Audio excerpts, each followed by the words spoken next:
태평양 진출의 역사에서 첫 관문이 사모아였다면 2차 관문은 타히티, 3차 관문은 마르키즈 제도입니다. 12개의 험준한 화산섬으로 구성된 마르키즈 제도는 하와이와 이스터섬, 뉴질랜드로 이어지는 장거리 태양 항해의 전초기지 역할을 했습니다. 이 섬들은 지리적으로 엄청나게 멀리 떨어져 있음에도 불구하고 언어적으로 마르키즈 제도와 동일한 뿌리를 공유하죠. 1937년 노르웨이 청년 토르 헤이에르달은 마르키즈 제도 파투이바 섬에서 문명과 단절된 채 낭만적인 신혼생활을 보내고 있었습니다. 그는 박사학위를 위한 곤충 채집도 중 원주민으로부터 동쪽에서 온 조상들에 대한 전승을 듣게 됩니다. 그는 파도가 유독 동쪽 해안에 부딪히는 현상과 티키로 불리는 전통 석상들이 잉카 석조 양식과 닮은 점을 근거로 원주민의 조상이 동쪽 페루에서 뗏목을 타고 온 게 아닐까라는 파격적 아이디어를 떠올렸습니다. 1947년 헤위에르달은 자신의 가설을 증명하기 위해 잉카 양식의 뗏목 콘티키오를 이끌고 페루 칼라오 왕을 출발했습니다. 그는 100일간의 사투 끝에 투아모트 제도의 라로이아 원초까지 7,000km를 횡단하는 데 성공하며 세계적인 주목을 받았습니다. 실제 해류의 흐름상 페루에서 출발한 배는 자연스럽게 마르키즈나 투아모트 제도 방향으로 흘러가게 됩니다. 하지만 당시 학계는 폴리네시아인의 기원을 대만에서 시작된 오스트로네시아 어족의 확산으로 규정하고 있었습니다. 언어학, 고고학, 민속학, 항해술 모든 측면에서 폴리네시아 문화는 멜라네시아의 고대 라피타 문화에서 기원했음이 분명했습니다. 헤위에르달의 탐험은 대담하고 매력적이었지만 학문적으로 진지하게 수용되진 못했죠. 다만 일부 남미 사람들이 해류를 타고 마르키즈 제도 혹은 이스터섬까지 표류해 폴리네시아인과 접촉했을 가능성은 완전히 배제할 순 없었습니다. 그의 관심은 태평양 최동단의 가장 고립된 장소인 이스터섬, 라파누이로 향했습니다. 이스터섬은 타히티에서 4,400km, 칠레안에서 3,600km 거리에 위치하며 지리적 인접성으로 현재 칠레 영토에 속해 있습니다. 헤위에르달은 잉카 건축물을 연상시키는 아우비나프 석벽과 신비한 모아이 석상에 주목했습니다. 원래 모아이 석상 받침대인 아우는 현무암을 층층이 쌓아올린 단순한 구조물입니다. 이는 타히티 마라이 재단이나 하와이 헤이아우 신전과 궤를 같이 하는 전형적인 폴리네시아 양식이죠. 하지만 아우비나프 석벽만은 의외적으로 다각형 석재를 모르타르 없이 정밀하게 맞물린 구조를 취하고 있습니다. 이는 페루의 삭사이아만 요새를 연상시킬 만큼 정교하며 여타 폴리네시아 적석 재단과 확연히 구분되는 이질적 양식입니다. 그는 모아이 석상을 폴리네시아 마우이 신화가 아닌 티아나쿠 석상의 연장선으로 보았으며 거대 석상의 배경에 잉카 문명의 태양 숭배가 투영되어 있다고 믿었습니다. 또한 전승에 등장하는 긴 귀 부족과 짧은 귀 부족의 대립을 남미계 지배층과 폴리네시아 토착민 간의 갈등으로 해석했죠. 내부 반란으로 남미계 지배층은 몰락했고 이후 모아이 석상 건립이 중단되었다는 것입니다. 하지만 학계에서는 모아이를 부족장의 죽음을 기리거나 조상의 영적 보호를 기원하기 위한 조형물로 해석합니다. 이러한 조상 숭배 전통은 마르키즈 제도의 티키, 하와이 키, 마오리 와카이로 목조각처럼 다른 태평양 제도에서도 공통적으로 확인됩니다. 헤위에르달의 남미 기원설은 나름의 논리를 펼쳤지만 근거가 빈약하다는 이유로 오랫동안 학계에서 외면받았습니다. 하지만 최근의 과학적 연구 성과들은 그의 상상력이 완전히 틀린 것만이 아니었음을 시사합니다. 2024년 네이처에 발표된 고대 라파누이 유골 15구의 유전자 분석에 따르면 남미계 원주민의 유전적 혼합 비율은 대략 10% 수준으로 확인되었습니다. 반면 유럽계 유전자는 고대 유골에서는 전혀 발견되지 않아 남미계와의 유전적 혼합이 유럽인 돌에 훨씬 이전에 이루어졌음을 증명합니다. 즉, 고대 라파누이 혈통은 폴리네시아계와 남미계가 9대1 비율로 혼합되었음을 의미하죠. 연구진에 따르면 폴리네시아인은 서기 1250년경 이스터섬에 정착했으며 남미 원주민과의 혼혈은 정착 초기인 1250년부터 1400년 사이에 발생했던 것으로 확인됩니다. 더욱 흥미로운 점은 혼혈의 흔적이 이스터섬에 국한되지 않고 타히티와 마르키즈 제도, 망가르바 섬까지 동폴리네시아 전역에서 공통적으로 확인된다는 사실입니다.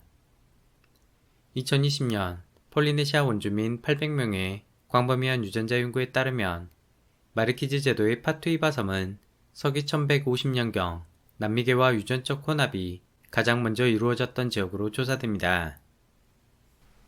이는 이스터섬 정착 시기보다 100년가량 앞선 시기입니다. 특히 남미 여러 원주민 중에서도 콜롬비아 북서부 연안의 제누 원주민 그룹에서 가장 강한 상관관계를 보였습니다. 이 결과만으로 제누 원주민이 실제 혼혈의 주인공이라 단정 지을 수는 없습니다. 다만 콜롬비아 북서부 연안은 카누와 뗏모 강해가 고대부터 발달했던 지역으로 만약 표류했을 경우 해류를 타고 마르키즈 제도까지 흘러갔을 가능성은 충분합니다. 이러한 혼혈의 유전적 증거는 고구마에 관한 고고학적 연구 결과와도 일정 부분 부합합니다. 남미 기온의 고구마가 폴리네시아어로 쿠마라, 페루 케추아어로 쿠마루로 불리는 언어적 유사성은 두 문명 간 교류를 뒷받침하는 핵심 단서로 손꼽힙니다.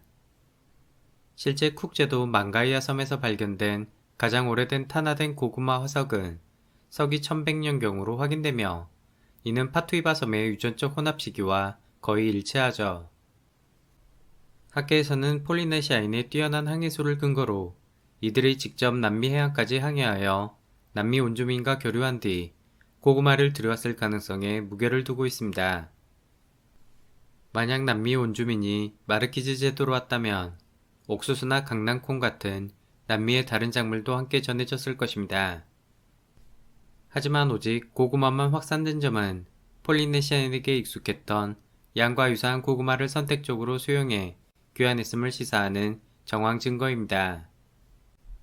2020년 태평양 원주민의 유전자 연구와 2024년 고대 라파누이 유골 분석을 종합하면 1100년쯤 마르키즈 제도의 탐험가들은 남미 대륙까지 진출하는 데 성공했으며 고구마와 남미 유전자를 간직한 채 고향으로 귀환했습니다.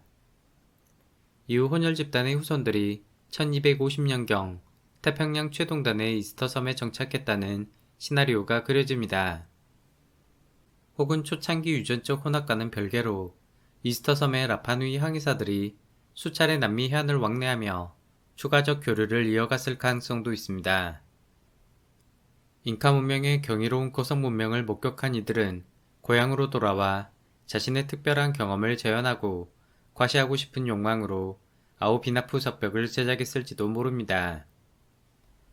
즉 그들의 혈통에 새겨진 9대1 비율처럼 폴리네시아 전통의 거대한 뿌리 위에 잉카 문명의 흔적이 더해져 독특한 문화적 결실이 탄생한 셈이죠.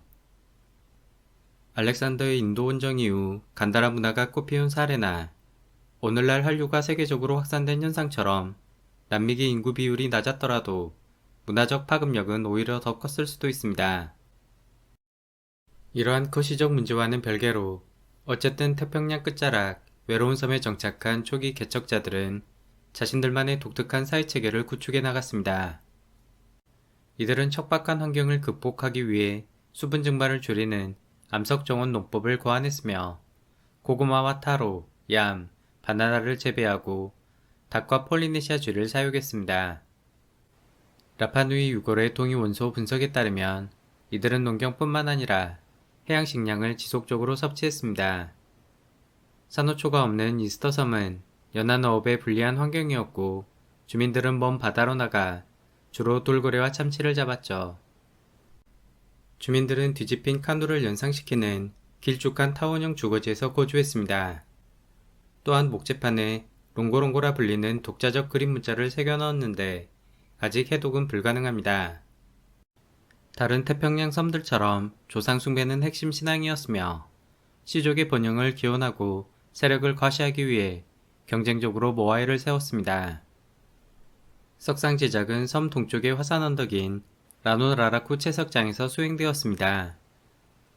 화산재가 굳어 형성된 웅여암은 비교적 무른 편이어서 돌망치와 현무암 곡괭이로도 충분히 조각이 가능했죠. 모아이는 누운 상태로 조각된 뒤 언덕 경사면에 세워졌고 이후 뒷면이 마무리되었습니다. 오늘날 채석장 경사면의 일부 석상들은 기다란 몸체가 5m 이상 깊게 묻힌 상태로 발견되기도 합니다. 일부 대체 연구자들은 두꺼운 퇴적층을 근거로 모아이 석상이 수천 년 전 초고대 문명의 산물이라 주장합니다. 하지만 이는 풍화에 취약한 응해암 지형의 특성과 독특한 제작 공정이 맞물린 결과물입니다. 비가 오면 채석장 경사면에서 흘러내린 토사는 상당히 빠른 속도로 석상 주변에 쌓이게 됩니다. 또한 석상을 경사면에서 평지로 옮기기 위해 구덩이에 세워두었던 작업이 중단될 경우 퇴적은 더욱 가속화되죠. 역설적으로 이러한 매몰 환경은 천연 보호막이 되어 석상 몸체의 정교한 문양을 오늘날까지 온전하게 보존해 주었습니다. 작업의 최종 단계는 산호로 만든 흰자위에 붉은 화산석 눈동자를 끼워 넣는 것이었습니다. 눈이 완성되는 순간 모아이는 조상의 영적 힘, 만화가 깃든 숭배의 대상으로 인식되었죠. 완성된 모아이는 운반로를 따라 각자 마을로 옮겨졌으며 바다를 등진 채 마을 쪽으로 세워졌습니다. 이는 조상의 영혼이 사람들을 지켜보고 보호하기 위함이었습니다. 유일하게 바다를 향해 서 있는 아우아키비 석상들은 서쪽 바다를 바라보고 있는데 아마 조상의 고향을 향한 시선으로 생각됩니다. 운반로 바닥은 중앙이 오목하게 파여 있어 나무통을 굴리는 방식에 적합하지 않았으며 전승에 따르면 모아이 석상은 걸어서 이동했다고 전해집니다. 실제로 공학자 파벨과 헤이 에르달은 수십 명이 밧줄을 당기는 방식으로 석상 모형을 수백 미터 이동시키는 데 성공했습니다. 석상 하부는 걷는 방식에 유리하도록 넓적하게 다듬어졌으며 쓰러진 석상의 파손 패턴 역시 세워진 채로 이동했음을 뒷받침하죠. 운송로 주변에 쓰러진 모아이들은 이동 중 파손된 뒤 복구 가치가 낮아 방치된 것으로 생각됩니다. 모아이 석상은 14, 15세기 동안 집중적으로 제작되었으며 섬 전역에서 900기 이상이 확인됩니다. 석상의 평균 높이는 4m, 무게는 12톤가량으로 30명 이내로도 충분히 운반 가능했습니다. 높이 10m, 무게 200톤의 가장 거대한 엘 기간테는 욕심 많은 부족장이 운반이 불가능함을 뒤늦게 깨닫고 작업을 포기한 것처럼 보입니다. 후기 모아이 머리 위에는 붉은 상투, 푸카오가 올려졌으며 이는 부족장의 권위를 상징하죠. 초기 모아이는 비교적 날씬했지만 후기에는 통통한 형태로 변화하는데 궁핍한 민중과 대비되는 지배층의 풍족함을 반영한 것이라 해석하기도 합니다. 이러한 모아이 형태의 변화는 단순한 종교적 표현을 넘어 부족 간의 경쟁과 사회적 긴장이 심화되었음을 시사합니다. 부족 간의 분쟁이 잦아지면서 전사계급이 권력을 쥐었고 조상 숭배의 고성문화는 점차 쇠퇴했습니다.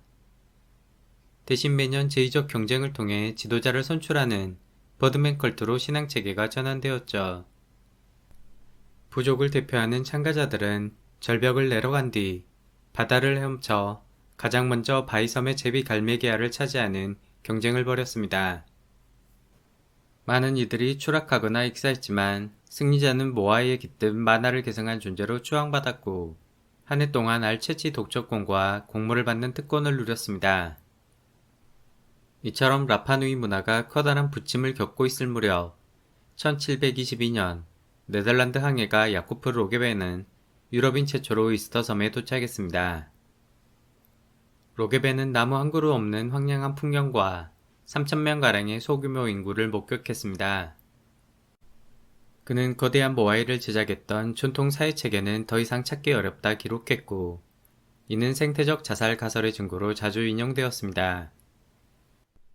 지리학자 존 플랜리는 호수 퇴적층의 화분 분석을 통해 섬이 원래 울창한 야자숲으로 덮여 있었지만 인간 정착 이후 급격한 산림 파괴가 일어났다고 주장했습니다.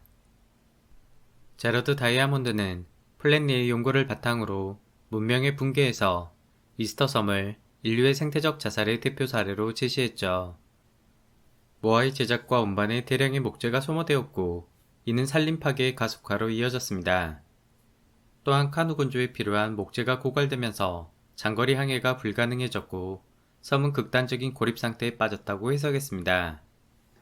숲의 소실은 농업 생산성 저하로 이어졌고 그 결과 기근과 전쟁, 심지어 식인풍수까지 발생하며 1600년대 라파누이 사회는 붕괴되었다고 설명합니다. 이 시기 유물로는 조잡하게 제작된 흑요석 창촉과 인골에서는 올그린한 머리에 가해진 외상 흔적이 빈번하게 관찰됩니다. 그의 해석은 자원 과잉 소비와 환경 파괴가 사회 붕괴로 직결될 수 있다는 강력한 경고로 받아들여지며 오랫동안 대중들에게 정설처럼 믿어졌죠. 하지만 최근 수십 년간의 연구들은 이러한 단순한 서사가 사실과 다를 가능성이 크다는 점을 보여줍니다. 2025년 컬럼비아대 연구팀이 이스터섬 담수원의 퇴적물을 분석한 결과 1550년부터 1700년까지 강수량이 절반 수준으로 감소했음을 확인했습니다. 수백 년의 장기적 가뭄은 16세기 라파누이 사회의 중대한 전환점으로 작용했음이 분명합니다. 즉 사회 변화의 원인이 무분별한 자원 남용에 따른 자멸이 아니라 장기적 기후 악화에 대한 자연스러운 대응 과정이었음을 시사하죠. 또한 숲의 소멸이 전적으로 인간의 무분별한 벌목 때문이었다는 증거 역시 충분치 않습니다. 야자수 씨앗에는 쥐가 갉아먹은 흔적이 다수 남아있는데 이는 발화를 막아 숲의 재생을 방해했던 것으로 추정됩니다. 12개의 고대 라파누이 유전자를 분석한 연구진은 이른바 생태적 자살이 실제로 일어났는지 여부도 함께 검증했습니다. 대규모 인구 붕괴가 발생할 때 유전자에 남겨지는 특징적 흔적인 동형 접합 연속 구간을 분석했지만 급격한 인구 감소의 유전학적 증거는 전혀 발견되지 않았습니다. 오히려 이스터섬 인구는 초기 정착 이후 한동안 소규모로 유지되다가 점진적으로 증가한 것으로 나타났죠. 로게벤이 언급했던 3,000명 인구는 직접적 인구 붕괴의 증거라기보다 관찰 시점의 상태를 보여줄 뿐입니다. 실제 그는 섬 전역의 농경지가 잘 관리되어 있고 경작활동도 양호하다고 기록했습니다. 과거 부족 간의 갈등과 폭력이 존재했음은 사실이지만 다수 연구자들은 전면적 학살이나 식인과 같은 극단적 혼란이 있었다는 주장에 회의적입니다. 라파누이 사회는 비교적 안정적 상태를 유지하다가 18세기 유럽인과 접촉을 계기로 외부 충격에 의해 급격한 붕괴를 겪었을 가능성이 더 높습니다. 외부에서 유입된 전염병은 면역력이 없던 원주민에게 치명적이었고 19세기 중반에는 페루 노예 사냥꾼들이 침입해 수천 명을 강제로 끌고 갔습니다. 사회 핵심 지도층과 청년들이 대거 사라지면서 기존의 문화와 종교 질서는 사실상 붕괴되었죠. 좌절한 주민들은 이 시기 동안 많은 모아이 석상들을 의도적으로 넘어뜨렸습니다. 유럽인의 폭력과 전염병의 유입, 페루의 대규모 노예 사냥이 섬의 인구를 급격히 감소시켰으며 1877년 섬에 남아있던 생존자는 고작 110명에 불과했습니다. 인간의 환경 파괴와 생태적 자살이라는 직선적 인과관계는 과장된 측면이 있으며 이스터 섬은 결코 실패한 문명이 아닙니다.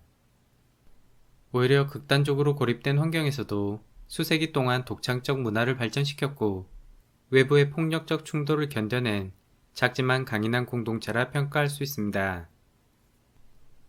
수만 년 전 각기 다른 방향으로 갈라졌던 두 집단이 태평양 외딴섬에서 다시 만나 빚어낸 융합의 결실은 인류사의 가장 극적 변주곡 중 하나일 것입니다. 끝까지 시청해주셔서 감사합니다.